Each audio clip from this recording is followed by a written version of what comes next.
All right, let's go ahead and get started. So, welcome to the workshop. My name is Erik Gross.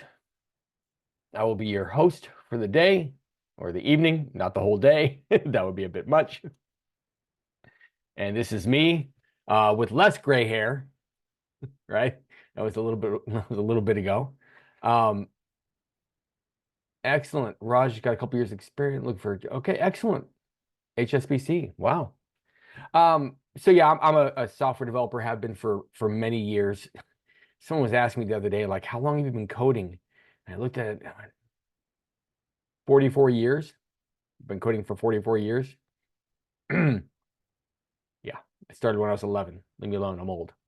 I'm a Navy veteran. I was a nuclear reactor operator and electronics technician in the Navy. And that's also where I discovered that I liked teaching. And it's been part of every job I've ever had since then, in some way, shape, or form. I'm also the co-founder of the Tech Academy, the school that puts on these free classes. So it's nice to meet you all. We have an assistant in the chat.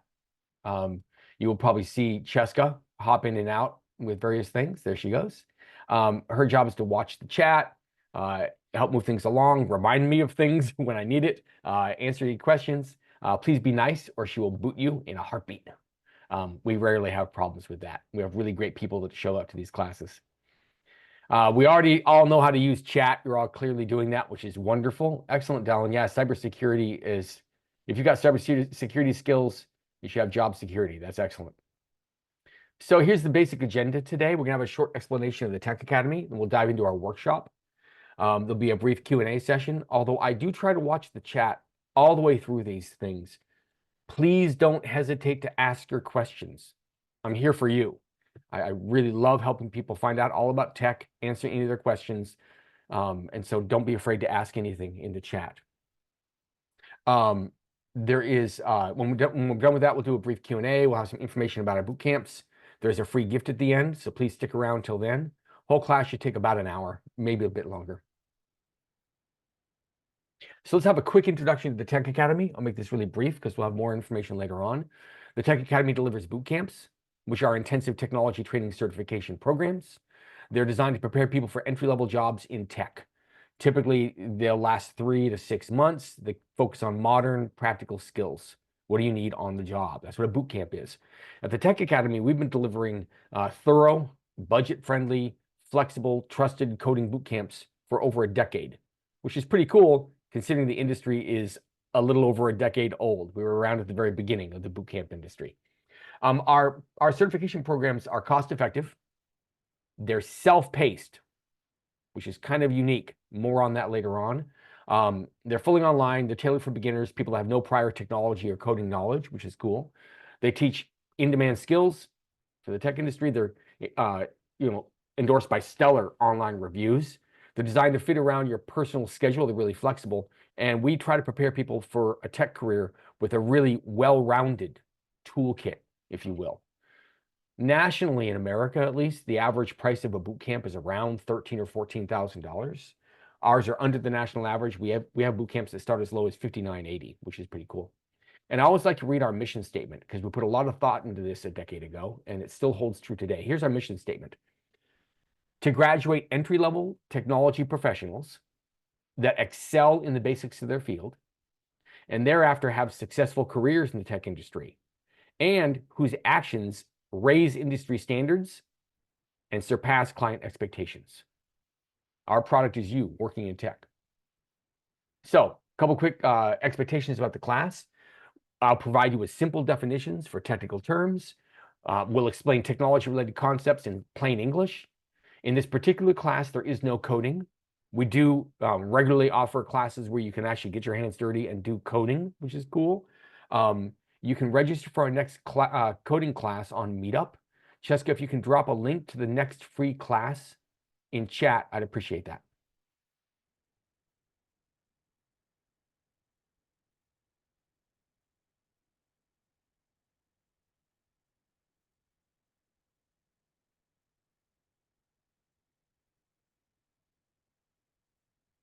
Let's move on while Cheska finds that.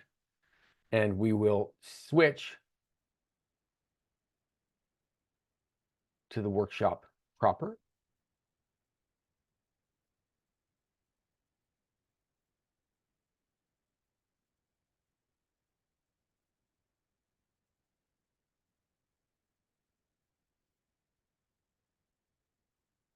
All right, so today, oh, there's the link in chat. Thank you, Cheska. If you click on that meetup.com link in chat, it'll take you to our next class, which should be a coding class, okay? So we're gonna have a conversation today, and I do want it to be a conversation. Especially on this kind of a workshop, I love to hear from the attendees. So please use chat a lot. It's totally fine. I'll be watching it all the way through, right? In particular, we have at least a couple of people in this class who are already working in tech or have some experience, and so I might ask at times for your point of view and your experience as well. And I try in this particular workshop that we do to really lay out like my genuine feelings about the pros and cons of working in tech. Okay. And part of that is I'm really interested in hearing what opinions or thoughts or worries or goals you all have around tech. So let's dive into like what would be the pros and cons. And what I'm trying to do here is, if you have any interest in technology, if you're thinking about, you know, is a tech career right for me? Am I a good fit for it? Would I enjoy the work? What's good about it? What's challenging about it? I just want to give you a bunch of data so you can decide whether or not it's even worth exploring, okay? So let's talk about the challenges. So when you are building a piece of software, you're never doing it alone. Pardon me, or very, very, very, very rarely are you ever building the piece of software alone. There are a few rare exceptions. I bring this up because depending upon who you are and how you like working with people, even if you are classified in your company as a quote unquote individual contributor, making software is a very collaborative activity. Now, when you're dealing with your fellow technologists, this usually doesn't present a lot of challenges. In general, my experience is that most developers, engineers, coders, programmers, whatever you want to call us, technologists is a nice word, right? Most technologists are interested, curious people who love learning. And most of us recognize that we all started somewhere. And so no matter who we're working with on our team of fellow technologists, no matter where they are in their career, we all usually get along really, really well. So that isn't one of the challenges, but here is one of the challenges. For people who are not in technology, a lot of the concepts involved can appear quite mysterious, really challenging. How many of you ever had someone that said, I just don't get computers. I'm not a computer person. Let me know in chat if you've had people say to you something very similar. I'm just not a computer person.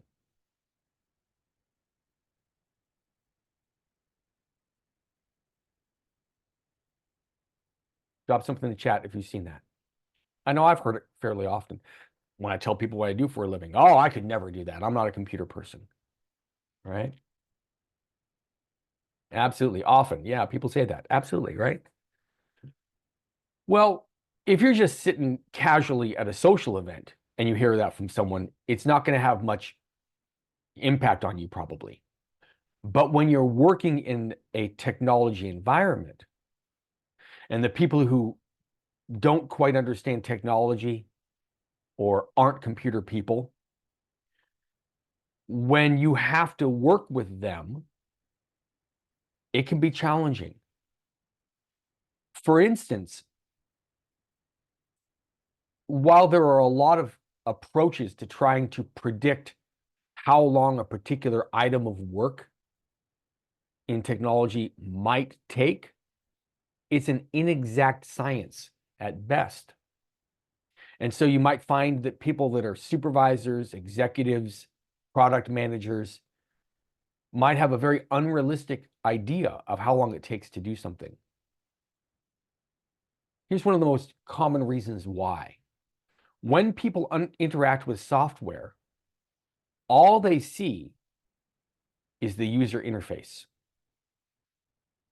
But as you start to learn to code, learn to make full-blown computer programs, you start to learn that the interface isn't even the half of it.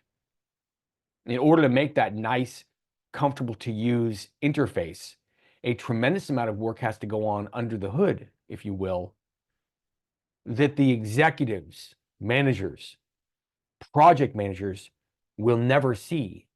Or if they see it, it just looks like a bunch of gobbledygook, confusing text on a screen. They don't understand the significance of it. And yet, you have to develop that as an engineer. You have to make all that, quote unquote, under the hood technology work, make it all fit together. And it's really challenging, it's fun, it's valuable. But because it doesn't have as visible a sign that you've done something valuable and that took real work, it can sometimes be confusing to people outside of the technical area why, quote unquote, progress isn't happening as fast as it should. Now, people who aren't technologists but have worked in and around software development for a long time do start to understand this. But for a lot of people, if they don't see it on a screen, if they don't see real progress in a user interface, they just get nervous and anxious. And why are things taking so long? And that can be challenging. Now, let's shift to another thing that can be challenging. While the core fundamental principles of computers and programming are themselves actually very simple, we use those principles, we use these computers to build very complex systems. And at times, when you're trying to do your job, the complexity of the system that you're trying to do work in can really be a lot to grasp inside your mind. And when you can make a change somewhere and it will produce an unintended side effect somewhere else. And it's a challenge to track that stuff down. It requires sometimes a great deal of persistence, the patience to keep at it, the wisdom to step away for a little bit when it's just getting really confusing, and then attack it, the willingness to ask for help, another set of eyes, and that can be challenging. Okay. And one final aspect of why computer programming and this whole technology area can be challenging at times is that, frankly, computers are stupid. And what I mean by that, I'm not trying to intentionally be a jerk or anything. What I mean is that computers will only ever do what they're told. They have to be explicitly, precisely directed on what to do for any given situation that can occur while a program is running. And what this means is you can write a program. This is the typical thing that'll happen. You're writing a feature in a program, and you imagine in your mind, or you even have it documented really well, say on paper, the exact workflow, the exact sequence of steps that a user would take in order to accomplish a specific task, right? And when you build out the code, when you build out the program to allow them to do that, you can quite easily forget that users can do anything they want. They can type in the data the wrong way. They can leave something empty that actually needs some information and try to proceed. And if you don't account for every possible thing a user could do, then your program could potentially, and it'll happen, believe me, your program could be sitting there expecting a specific type of input or action on the part of the user. And when they don't do it, if you haven't predicted that they might do something different than what they should, and accounted for what to do to handle that, then your program will break. And it's real easy at that point, if it happens and you've had a bad day or haven't had your coffee, to blame the user. But it's not the user's fault.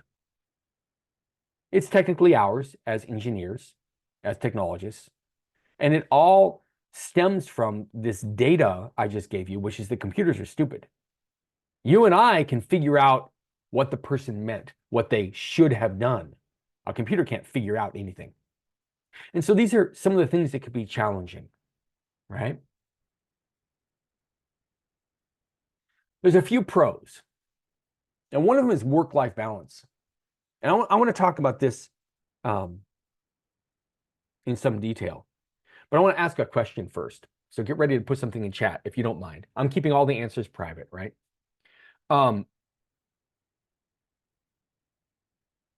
Tell me in chat about a job you've had where the time demand on you was really excessive. Give me something in chat about maybe a job you had where it was massive excessive hours in a given week, or it was unpredictable. Sometimes you'd work 4 hours and sometimes you'd work 16. Oh, wow, Jenny. Okay. Can I share that one out loud, Jenny? Okay. Laboratory director during COVID. Holy moly. Yeah. Massive hours, probably unpredictable at times. All right, good. Ria said yes as well. Okay, good. So I've been working in and around technology since 1989, right? And I can tell you truthfully that I've never had a technology job that required more than 40 hours a week on a regular basis. There have been certain instances, maybe in the last 15 years, maybe 2 or 3 occasions where something really urgent happened and I had to work maybe 50 hours in a given week. So there's the time factor. That's kind of cool. Okay. So very rarely in technology, you can have a job where you're working massive amounts of time and yet you get paid really well. But there's another part of it, which is that in a lot of technology roles, there's not a lot of attention on when exactly you do your work. In many technology roles, if you do like 5 hours of work during the day and then you go off and walk the dog or grab a late lunch or an early dinner with your loved ones, and then come back and work for another 3 or 4 hours, a lot of technology jobs find that perfectly acceptable. Your teammates will find it acceptable as long as you're getting your work done. Now, that's a generality. Every employer is different, but it's much, much, much more common in my experience than it is in other industries. And it's very rarely an exact watch the clock. You didn't take your 15-minute break at the exact right time. That's not part of the technology world. Now, that puts a lot of responsibility on you to be professional, to be diligent, to be honest and ethical and do your job well. But if you're the kind of person that can handle that, that's a really nice thing to have in technology. And it's very real. I'm not trying to paint any picture of like, well, it's that way sometimes. It's that way fairly often. And another factor on that is that there are a lot of remote opportunities available compared to other industries. And this got even better with the advent of COVID, as many technology companies adapted to what we call a distributed workforce.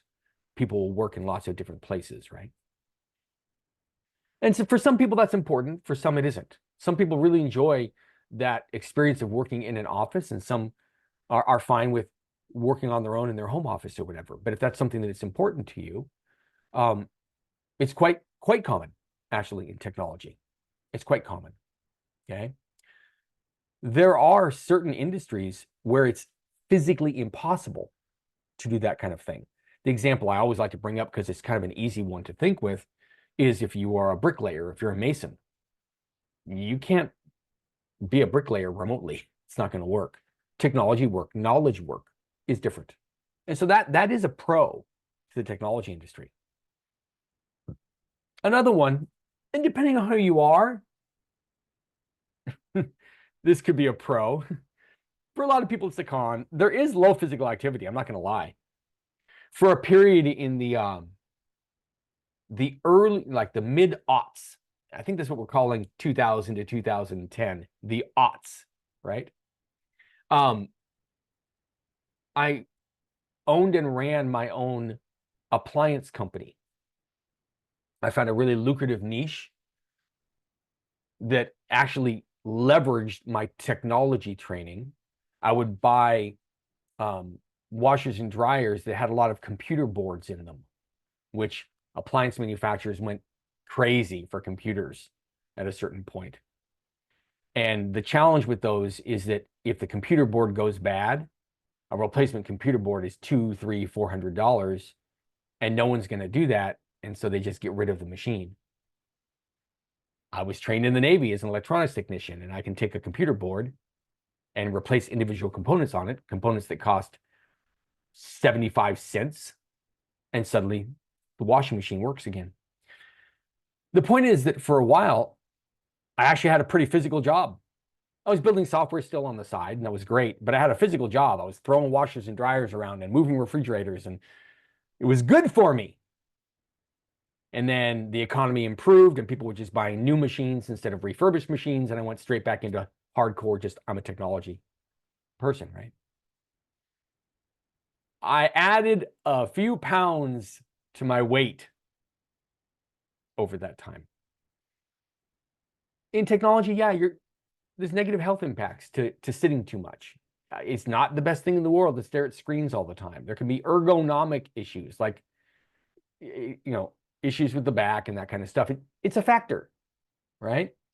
There are solutions, and this is a personal discipline thing. You can get a standing desk. Make sure you take breaks, which is, by the way, a really good thing when you're doing knowledge work, expert work like coding. It's good to take a break and walk away and then come back to the problem. You can work out. You can get special equipment, right? So there's things to do about it, but you do need to be aware of it. That it's absolutely a factor in technology. Here's a pro. It is very creative. It's very creative. Even though the machines we're using in technology, these computers, are very cut and dry, they operate on true or false, yes or no, 1 or 0. Like, they literally operate that way on a physical basis, right? The work you do is really creative. Why? Because we are solving human problems.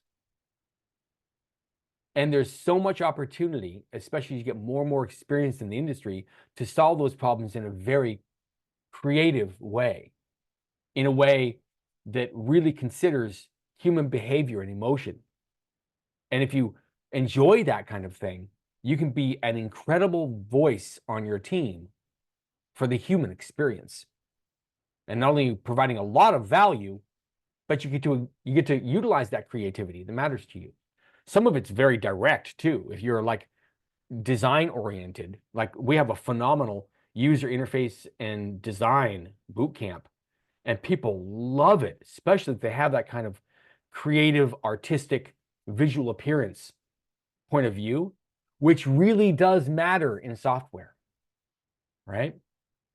And the other thing about it being a creative industry is that, I'll tell you what, the feeling you get when you and your team finish and ship a really well-built computer program that you know is going to make a difference to the end user, there's a lot of personal pride and joy that comes out of that. You built something that works and makes a difference in people's lives. And that's a strong pro for the industry. Here's a con. And this is a con for some people, right?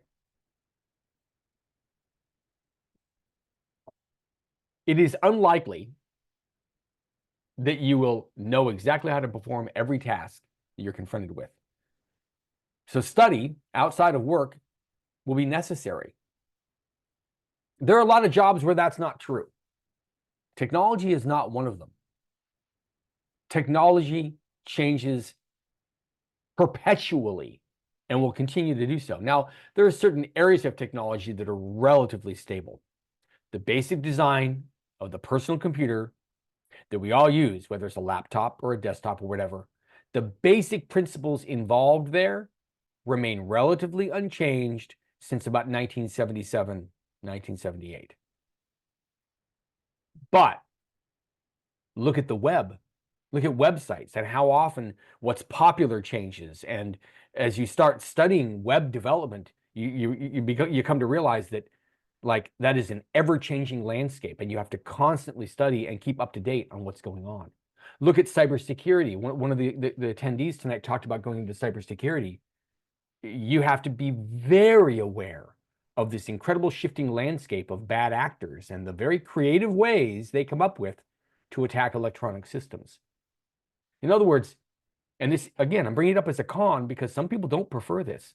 In order to continue moving up in the technology industry, you must always be learning. There's one final aspect here of technology, which I really I want to help people look at and form their own opinion about, which is what we call imposter syndrome. The reason I want to really call this out is all too often, people who are trying to study technology, trying to break into this industry, stop. They abandon that goal they had because they start to feel like an imposter. Man, why would anybody hire me? I don't know enough. I'm not sure what I'm going to do. I don't know if I can work as part of a team. People are going to laugh at me or I'll be embarrassed. All these kind of negative things can come in with this quote unquote imposter syndrome. And I want to share something with you that may or may not be surprising to you. I feel imposter syndrome all the time. And not to toot my own horn, but I know technology really well. I've been developing software and getting paid really well for it for decades, and I genuinely feel imposter syndrome. Now, sometimes it ebbs a little bit, but anytime I start a new project, anytime I start a new job, anytime I seek to learn a new technology, I feel it all over again. And it's not a comfortable feeling. It's not a comfortable feeling to feel like, wow, maybe I'm not smart enough, or God, there's so much I don't know, or I don't know how to proceed. It can be uncomfortable for people. There's no way to handle that besides to persist, to just persist and keep on learning and trying and getting better and better. And for most people, acknowledging that it never really truly goes away. I don't know anybody who knows everything about technology. I think it's physically impossible, mentally impossible.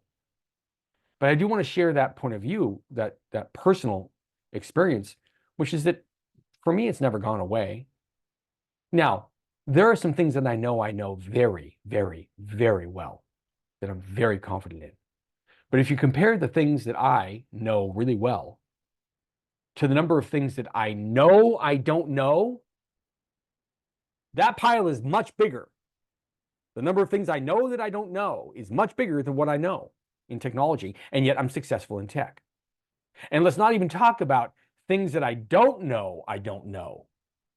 You can't let that stop you. And if you're going to move into technology, it's just something you need to decide whether you're comfortable experiencing.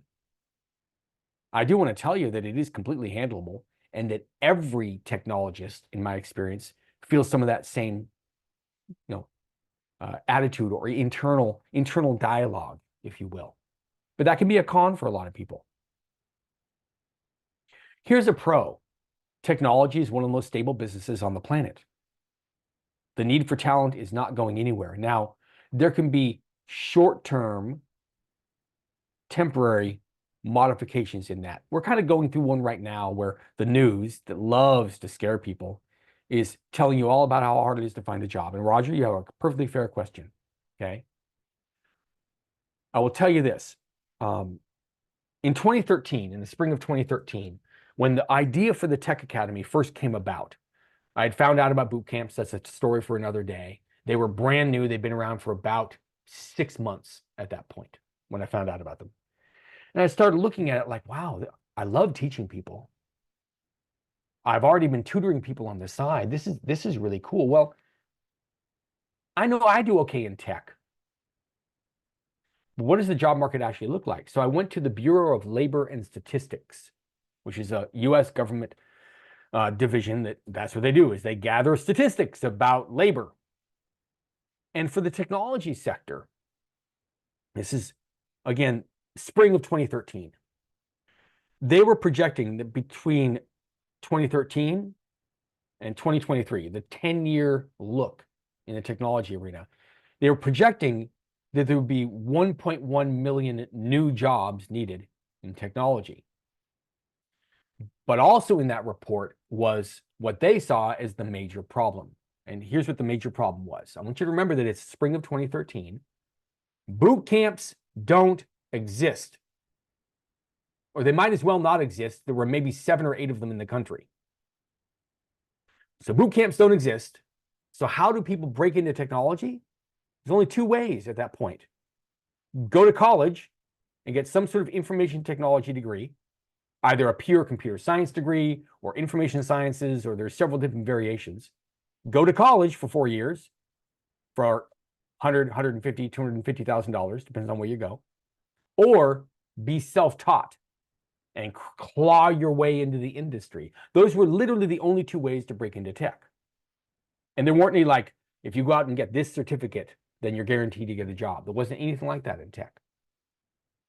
So here's what the problem was. It was outlined in this report from the Bureau of Labor and Statistics. The yearly output of the college system in America was 40,000 graduates a year, which meant over the next 10 years, which is how long their report was covering, there would be about 400,000 new technology graduates from American universities. You see the problem? 1.1 million new jobs projected over a decade, only 400,000 output from what was then really the main way to break into tech. So we're upside down by 700,000 technology workers. Well, you flash forward about 5 years, 2018, the technology industry is going, bonkers, is doing great. The bootcamp industry has become a real thing. At this point in 2018, boot camps were starting to genuinely be respected if they were a good quality program. When we started, people laughed at us. I won't even go into that. I got people laughing at me who were in the industry. No one will ever hire a boot camp graduate. You think you can create someone who's competent in 4 months? They laughed at us. They don't laugh anymore. So by 2018, we wanted to look at this again because every 5 years, the Bureau of Labor and Statistics puts these reports out. Now the figures were that from 2018 to 2028, a projected 1.4 million new jobs were going to be needed in the technology arena. Now, we had upped the output because colleges were responding to what the market needed, and they were averaging about 50,000 graduates a year. They'd added 25%. It was pretty impressive, right? Colleges do not move fast on anything. So they'd managed to increase their output by about 25%, which is great. So there's 50,000 graduates a year. And boot camps at that point were graduating about 35,000 people a year into technology. So we got 85,000. So project that over a decade. You've got 850,000 people, but there's 1.4 million jobs that are needed. And we still have a problem. Now, those are pure statistics. When you're in the hunt for a job, you don't see those. You feel that frustration, that pain, that hurt, okay? Look, I've done it over and over and over again. It's not fun when you're looking for a job, in my opinion, okay? And even though there's all these jobs out there, trying to find the one where they love you and you love them and it's going to be a good fit and they say yes, it takes a tremendous amount of work to do so. But the jobs are out there. So to fully answer Raj's question about why is it so hard to find a job then, there's a lot we can talk about on that. And I do a workshop on that, okay? I'll probably be doing another one pretty soon. So watch the schedule. We're going to give you links later on to all our upcoming classes. I do recommend you attend those because I have hard-won valuable knowledge about how to handle things when we're in a tight job market. But the thing I want to stress to you here is that broad scale, long-term, think about your career. Technology jobs aren't going anywhere. The need for tech talent is not going anywhere. And it pays well. I was looking into this recently for some work I was doing on another project.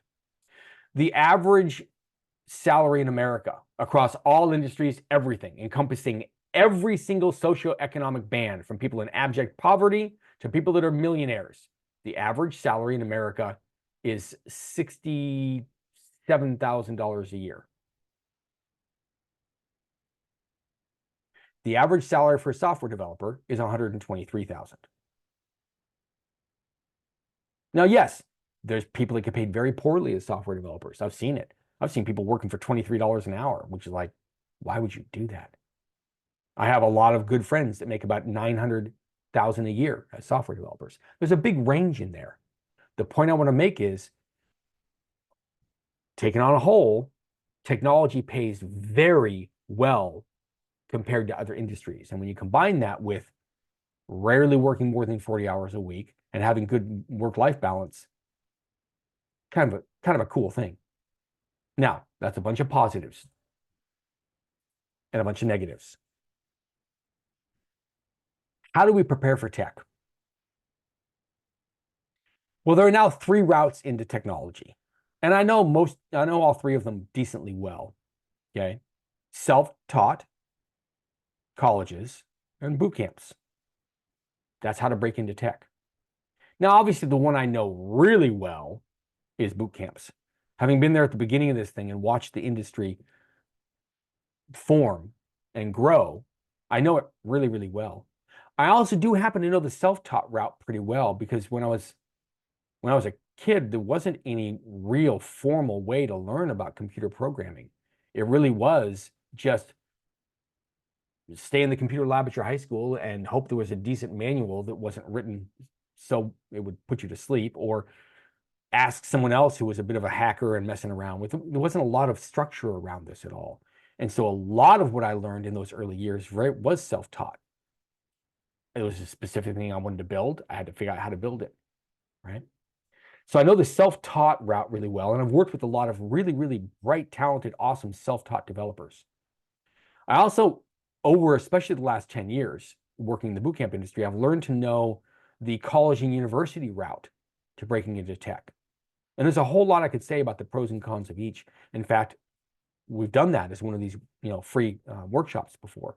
It's a lot of fun. You can find it on YouTube. We'll give you links to all this stuff later on, because there are pros and cons to everything. Okay. But what I want to speak to you about now is the pros and cons of a boot camp, because that's what we do when we know it pretty well, right? So, like any boot camp, we prepare people for technology careers. We do things a little bit differently than some folks, and a little bit similarly. But one of the things I want to stress is this: you can think of a boot camp almost as like a trade school for becoming a technologist.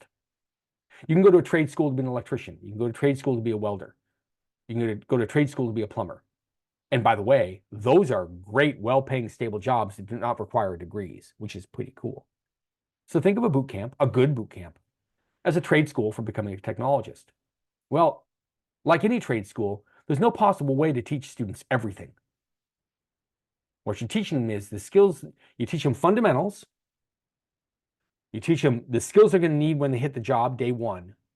But most importantly, especially how we approach it, you teach students how to self-teach themselves and how to debug, the right mindset, the logical processes. And if you teach all 3 of those things, you're equipping someone well. In fact, what we teach is we teach people how to think like a developer. I don't know if you've ever given any thought to this, but there are different ways of thinking. You're going to think differently depending upon what you're applying your mind to.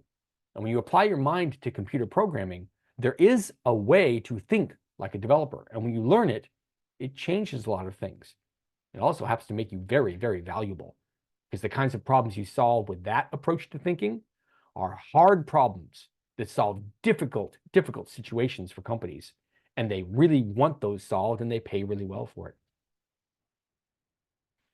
Another aspect of this I want to mention is that maybe you've heard this. Like, have you ever heard a developer say, "I get paid to Google things"? I know I've said it because it's true. We already covered this idea of imposter syndrome, right? And the idea that, honestly, truly, no one knows everything about tech, right? Well, there's another aspect of it. Let me check chat here. Give me an answer, yes or no. Have you ever tried to study coding? Just yes or no. Have you ever tried to study coding? I know some of you are already in technology, so that's going to be an automatic yes. Give me a yes or no. Have you tried to study coding?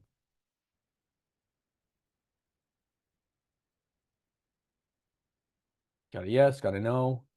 Pop in, give me an answer. I'm really curious. Got a yes, a couple no's. All right, now, those of you who have tried to study coding, back me up on this. Comment on whether or not this is real to you. When you're first starting to learn one of these programming languages, like a Python or a JavaScript, there can be an urge almost to try to memorize the syntax of what instructions go in what order to accomplish a specific behavior in the computer. There can be an urge to really delve into syntax of this new programming language, right? Give me some yes or no. Do you agree with that or not? Those of you who have tried to study coding. Yeah, absolutely.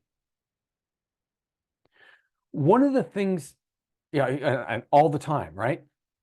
Here's something that may surprise you. Might not, okay? It is 1,000% a waste of your time as a technologist to ever try to memorize any syntax to any language. Exactly what instructions and what order they go in and exactly how you format everything. It's actually a complete and utter waste of your time. Now, that's a hot take. What is more important, in my opinion, my experience, is understanding the principles behind programming. And by the way, you should attend some of these if this isn't real to you. Check this out. There's only 5 things that are present in any computer program. There's only 5 things ever. Any program is made up of only these things: an entrance point, variables, control and branching instructions, subprograms, and an exit point. That's the only thing that's inside any computer program. Now, if you know that, and a few other fundamentals about computers, your ability to just Google things goes through the roof because you know how to ask the right questions. I never memorize any syntax. I know how to ask the right question to get the example syntax, to pop up the documentation that says, here's how you actually format this. Fine, copy, paste. The valuable knowledge isn't your explicit, nerdy, detailed knowledge of a language. It's how the language works, how computing works, how computers work at a fundamental physical level, the principal elements of any program. That's valuable knowledge. And by the way, that's what we teach in our programs. Another thing I want to point out about preparing for technology that relates to how we conduct a boot camp is that when we put our boot camps together, they're composed of several courses, all done in series, one after the other, right? And look, I'm not saying this because, hey, you have to do our boot camp. But if you're thinking about self-studying or looking for a program on how do I break into tech, just think about this concept. We sequence our programs to concentrate on the fundamentals to begin with, core rock bottom principles, and we gradually add on more and more and more and more complexity. What this means is there's a lot of challenges as you move through the courses. Exercises where students are tasked to complete actions that we have not yet taught them. Actions that require them to research online for solutions. It's such an important thing to learn as a technologist. And again, I'm sharing all this because I want you to have a picture of what's it like to really work in technology. For some tasks, you'll have a very clear-cut, exact procedure on how to do them. For a lot more tasks, you'll have a general sort of pattern of like, I've kind of got an idea about the general approach, but I have to do some research and figure some trial and error. And for a few of the things we need to solve as technologists, they're full of so much ambiguity that you're not even sure when you look at it. Even as an experienced and trained technologist, you're like, I don't even know where to start. Now, there's ways to corral that ambiguity. A subject called design thinking, by the way, might be fascinating to you if you're interested in like, how do you handle these highly ambiguous problems? Design thinking is amazing. But the whole point is this. If you want to go into tech, just know that that's part of it. And if that doesn't appeal to you, that's fine. But if you're willing to embrace that kind of a situation where sometimes you know exactly what to do, a lot of times you've got a general pattern, but you got to figure stuff out. And sometimes you're like, I don't know. If you're okay with that, and some people thrive on that, you'll love technology. Now, results. Most Tech Academy graduates make more than $30 an hour in their first job. And I just want to point something out about that. $30 an hour is $60,000 a year. So the first job you might look forward to getting to in tech is almost at the national average for all jobs. I said the national salary average was 67 or something like that, right? And it goes up from there as you apply yourself. We've designed these programs to prepare students for most of those cons we mentioned. We mentioned several cons. Now, the one we can't prepare you for is the physical one. You're going to have to be the one to stand up and walk around and exercise, and which I don't do that well enough, so I should probably not hold myself up as a poster child. You wouldn't want me on a poster for that kind of thing, right? But in all seriousness, we've designed the programs knowing what these cons are to try to make them as handleable as possible so someone can successfully break into tech and do really well, right? So if you're at all considering working in tech, this is my own personal communication to you about why you might want to do so. This industry rewards people that are interested and curious. It rewards people that enjoy the dynamic process of collaborating with someone or several someones to build something. It rewards people for that. If that's you, then yeah, there's all the technical stuff, and you've got to learn those fundamentals. And you have to write a lot of code. And you have to learn how to use some tools. But underneath all of it is, if you've got that deep spirit of curiosity and love to solve difficult problems and like working with other people, that's a reason to go into tech. The fact that you can make good money, okay, yeah, good, great. The fact that you can have good work-life balance, all right, that's cool. But it can, for some people, it can satisfy that craving to understand, to really know, why does it work this way? If that's any part of your mental makeup, you'd love working in tech.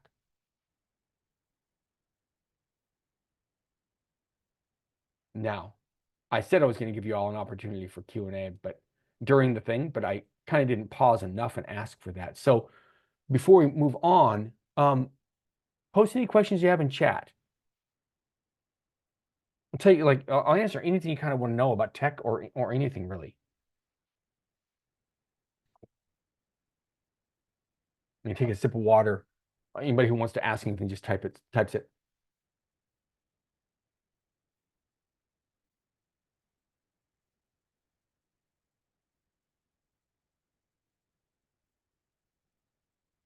Okay, I'll keep watching it. Okay. Let me give you a little more explicit data about who we are and what we do. I'm going to give a moment for you all to look at this slide because there's a lot going on here. So take a moment and look at this, and then I'll comment.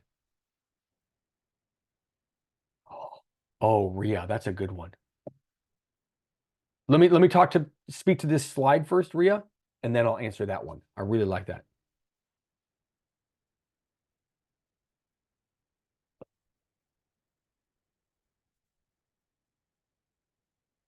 Okay, yeah, actually, this will really relate. I'm actually going to answer Ria's question and use it as sort of a bit of background for what you see on the screen. Ria asked this really good question. I like this. What do we like know, or what do we need to know if we're transitioning from HR, human resources, to tech? Oh yeah, you did. Yeah, need to know. What do we need to know? Okay.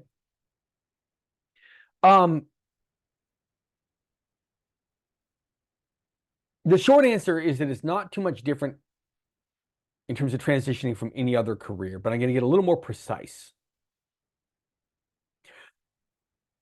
There's a common mistake in a lot of technology training programs that I've seen over the years. And I was guilty of this very early on when we started creating the curriculum for the Tech Academy. And here's Here's the big mistake, and it is truly a mistake, and it's kept a lot of really good people out of tech, in my opinion. And the mistake is this: assuming too much prior knowledge on the part of the student. Now, I can go into a lot of personal history on times I've done that and the effect it's had when I've tried to help people. But here's just a short illustration of it. Has anybody here ever heard of the expert's curse? Give me a yes or no. And by the way, Jenny, I see that and I'll get to it. Okay. Give me a yes or no if you've ever heard of the expert's curse. That phrase. Okay, so what's behind this idea of quote unquote the expert's curse is that once you are an expert in a given domain, a given like area of knowledge or skill, it's so easy to lose sight of the time before you knew all of that stuff. And it's a curse in that it can lead you into really bad habits, like using lots of big words that other people don't understand, right? Even if you're not trying to be obnoxious and arrogant, which it happens sometimes. People know big words and they try to throw them around. I don't like people like that. But here's even for people that mean well, because I like to think I mean well sometimes. And I've made this mistake.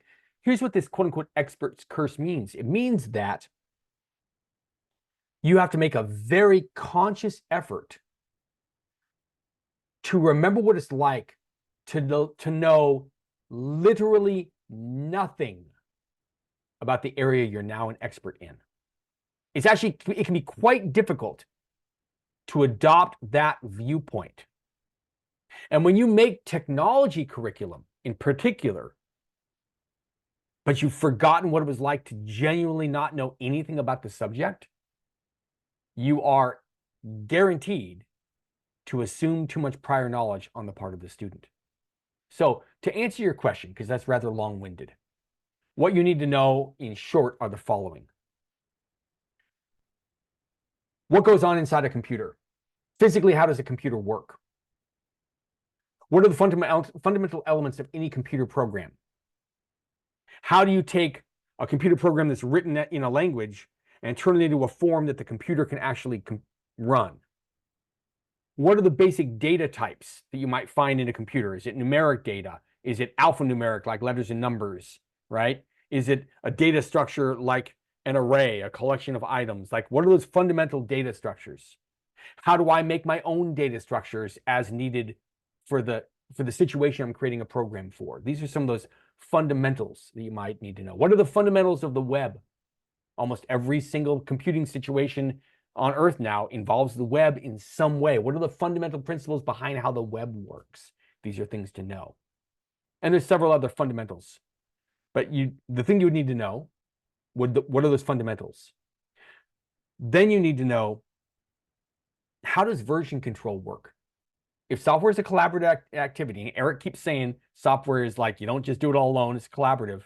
That would mean that if you're working on a program, which is all these text files, you'd be good to know, to keep track of the history of those files, who made what changes, where and when. That's called version control, so you would have to know that. Then, what are the tools we use to make software programs? There's a thing called an integrated development environment. Sounds all fancy. It's just one computer program that brings together a lot of the tools for software development. So it's a program that helps you make programs. Isn't that meta? You would have to know how to use one of those, right? Also, you'd have to know about databases. No computer program worth its salt doesn't use a database. It's so rare that a program isn't going to need to access valuable historical data or data about inventory or data about human resource records. You've got to know how to interact with with databases. You're going to need to know one general purpose language, some language like a Python or a C# or a Java that can be used for a wide variety of computing tasks. You're going to want to know one scripting language. A scripting language produces a specialized form of program, which is essentially, it just goes from top to bottom like a recipe, and it just performs repetitive actions in super fast order. You want a nice language, a computer programming language that's optimized for that. You're going to want to know how program management works in software. How do we go about the business of making software? How do we manage going from an idea to a design to building it, testing it, deploying it out where it's going to be used, and then maintaining it over time? What does that sequence look like? Who's involved? What are the roles? You're going to want to know that kind of stuff. And then what you're finally going to want to know is this: can I actually do the job? You're going to want to have a live experience with being part of a development team working on real software, where you get an opportunity to test this stuff out and go, can I actually be assigned a task, research how to do it, do the work, submit it for review, and have it accepted by a peer? Can I do that? And when you're done with all that, now you're going to need to know, how do I get hired in this industry? What's similar to getting hired? Like, how is getting hired in this industry similar to a lot of other places where I've gotten hired? What's different about getting hired in tech? What are the kinds of interviews I might do? How do you prepare for them? All this kind of stuff. So that was a bit of a whirlwind tour through what you would need to know. But the point I want to make is, and I want to go back up here and see, this was from RIA. It's not much different depending, it doesn't matter really, honestly, what industry you're transitioning from. Those are the things you're going to need to know to set yourself up well. Now, this shouldn't be a surprise. This is how we organize our boot camps. Every single one of the 12 boot camps you see here, and that's more boot camps than any other company in the world, by the way. Every single one of them actually has 7 core courses that are present no matter which boot camp you do. And they cover all of those fundamentals. And then you add in the specialty. Maybe it might be Java and Android, so you can make business applications with Java and mobile applications for the Android phones, right? It might be AI developer, where you're going to learn all those fundamentals, but then you're going to learn all the principles behind artificial intelligence, the various forms of AI, how you actually apply that to solve real-world business problems. It might be game developer, where, again, you'll learn all those fundamentals, but then you apply them to how do you model what a game is going to be like? How do you create the entities and define interactions between them, right? How do you use the modern tools for creating a game? And I could go on with all of these. Long-winded answer to your question, but again, I love the question. Those are the things you need to know. And I hope that helped. All right, I'm going to go to another question here. I love the questions. What tips do you have for someone getting into the industry to help them get their first job? I'm currently studying for my master's in data science and worried about getting a job when I'm done since I don't have an IT background. I'm looking for entry-level jobs and internships now, creating a portfolio of projects from school and personal projects. What else can I do? Most jobs I see want 3 to 5 years of experience. There's a way to cheat. I'm going to just backtrack on that a second. It's not cheating. The hiring manager doesn't care how you get your experience. They don't care if it was for a paid gig or a volunteer gig or one that you just thought up out of your mind, as long as you can demonstrate that you've worked on a collaborative software development project.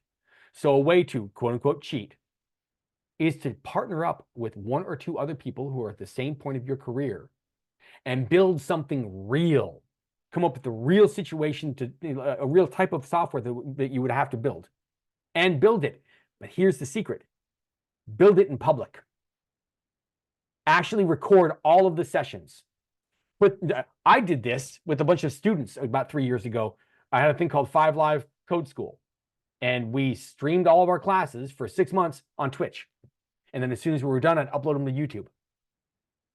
There's something about building in public. You can point to that, and anyone can see, wow, this person's serious about software development and has obviously built the thing. You can even build the thing and deploy it out on the internet, and you can point to it. At that point, you are a real software developer. You are a real data scientist. You are a real technologist. It doesn't matter if it was a quote-unquote made-up project. It doesn't matter if you never received a dime for it. Now, there's a lot more that I could say to answer this full question. And Jenny, it is a totally valid, good question. We'll be talking for another hour. I have 2 recommendations for you. 1, keep attending these, okay? And 2, in a little while here, we're going to give you some links to a lot of our free YouTube video resources. You will find a workshop that I did within the last 3 or 4 months on this exact subject. So go watch that. I think it might be very, very helpful. Does that help a little bit, Jenny?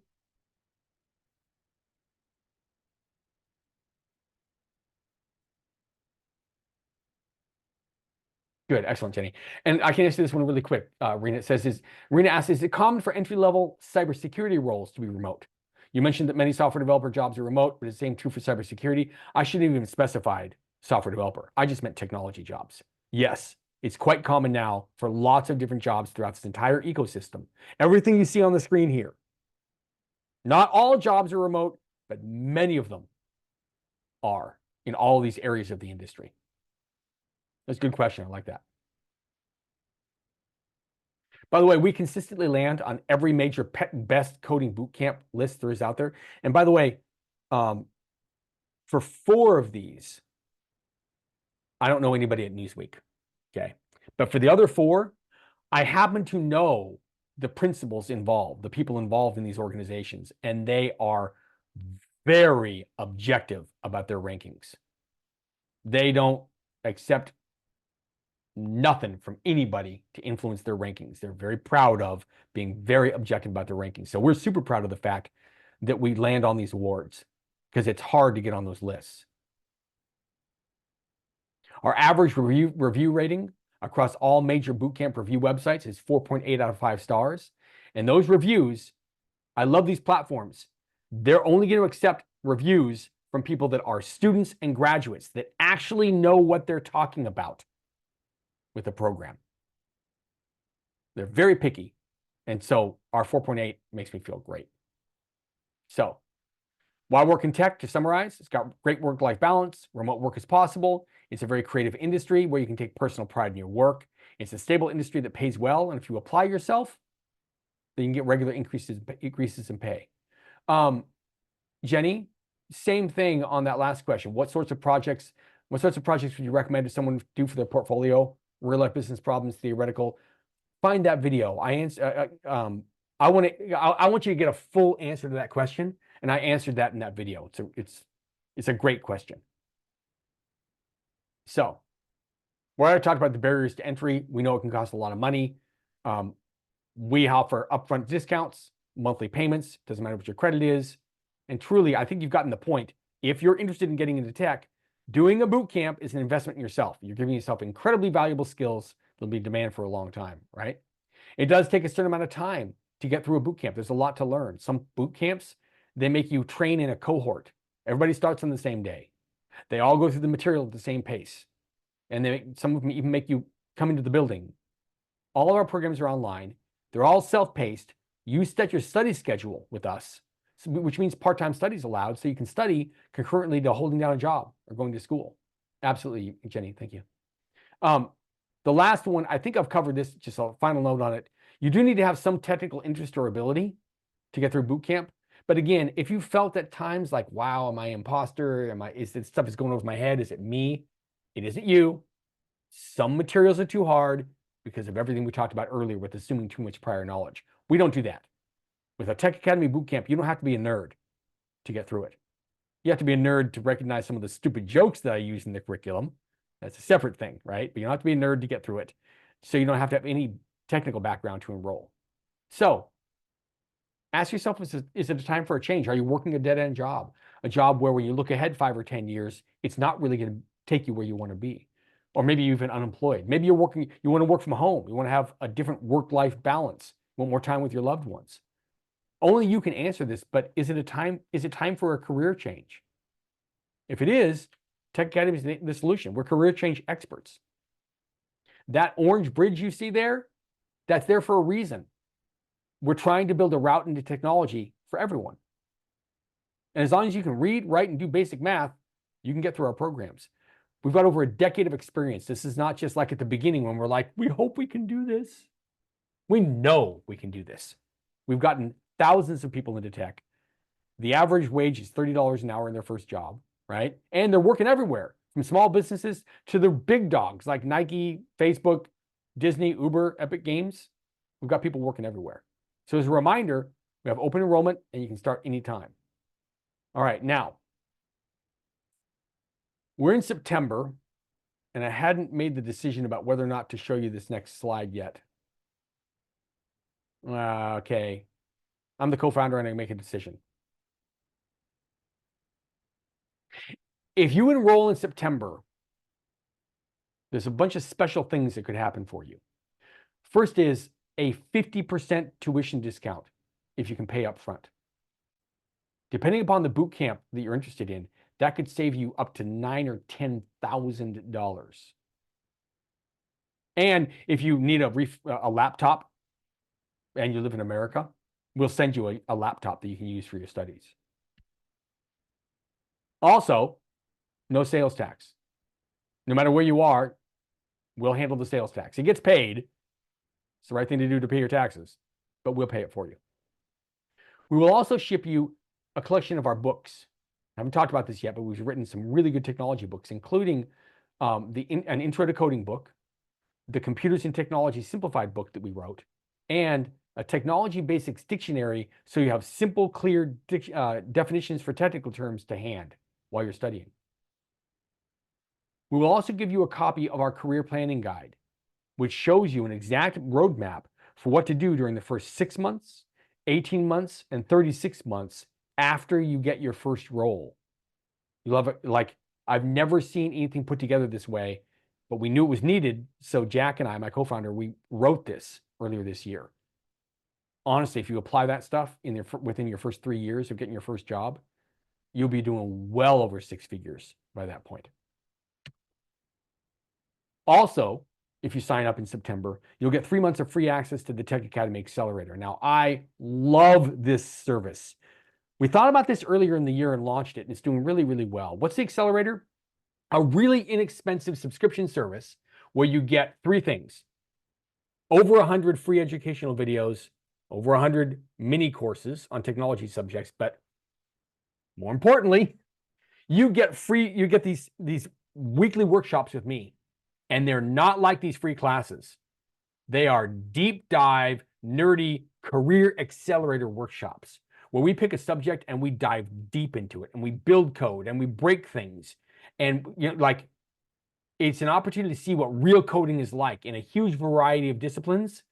And it's really, really, really valuable. We did one on how do you successfully do freelance? How can you actually handle work on the side and not lose money and not lose your mind and have it be a benefit? We've done how do you build an AI trained chatbot? We've done how do you build an API? Like we dive deep into all these things, and you get 90 days free access to that, which is fun. And finally, and this is huge, you get unlimited job placement assistance until you land your first job. Our job placement personnel are phenomenal.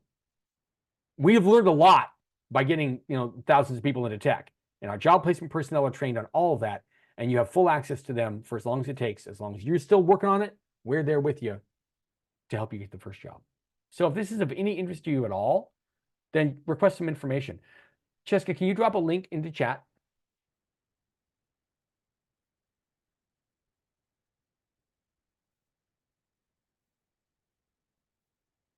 There you go.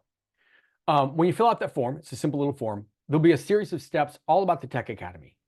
Videos that explain everything about how we structure our classes, what you'll learn, how you can apply it, right? We want to answer every question you have so you can make an informed decision. And you can book a call with admissions from there. So if there's any interest, you should fill out this form now. I'm going to take a sip of water for anybody who wants to click on that and fill it out.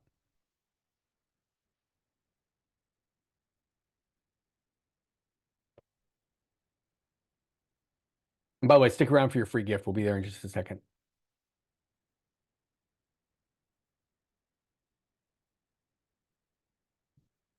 By the way, you'll see at the bottom of that slide some stuff about login credentials. That's if you are taken to a login screen instead when you click on that link, it just means you already have an account with the Tech Academy.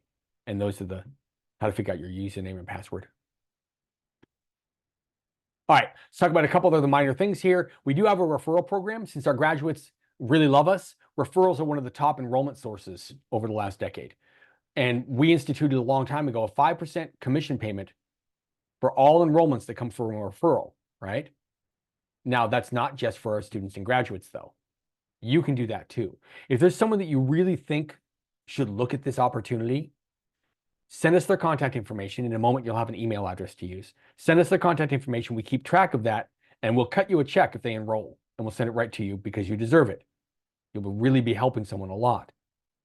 I mentioned books. We have 7 publications, including 3 Learn Coding Basics in Hours books, a coding book for kids and young adults, a technology basics dictionary, a project management handbook, and that book I kind of referred to that covers computers and technology simplified. It's called You Are Not Stupid, and it's an awesome book. And your gift for attending this class today, thank you, by the way, for sticking around through this and for participating in the chat, is the project management handbook. We'll ship this right to your house. Now, this is only for people that are in the US. We can't send overseas. I apologize. But you look at that email address, and Cheska just dropped it into chat. If you'll drop us an email and include your name and your mailing address, we'll send you a copy of this right to your house. It's a really good book. If you want to know how software is made, this explains it in really simple, clear, easy to understand terms. Also, if you have further questions, because I didn't get your question, you can drop that in there in the email. I'll give you a second to grab that email link. I don't want you to lose it. And finally, speaking of links, I mentioned that we're going to share a bunch of links with you. Jessica's going to drop our link tree. There it is in chat. If you click there, you're going to see there's a bunch of different links all about the Tech Academy. Links to our free educational YouTube video playlist, links to those books in the dictionary, and links to upcoming meetups. So we'd love to see you at more of these classes. You'll find the links all in there, and you'll find our social media accounts. So please follow us on social media. So again, thank you for attending. As a reminder, use this link if you want. If you, like I said, if you enroll in September, there's a lot of really good things we're going to do for you. And I'd love to see you at our next event. I really appreciate you all taking the time. Thank you so much for participating with your good questions. And Jenny, I'd love to hear back from you after you watch that video. Okay. And I'd love to see you on future classes. That goes for everybody. Thank you all so much for attending.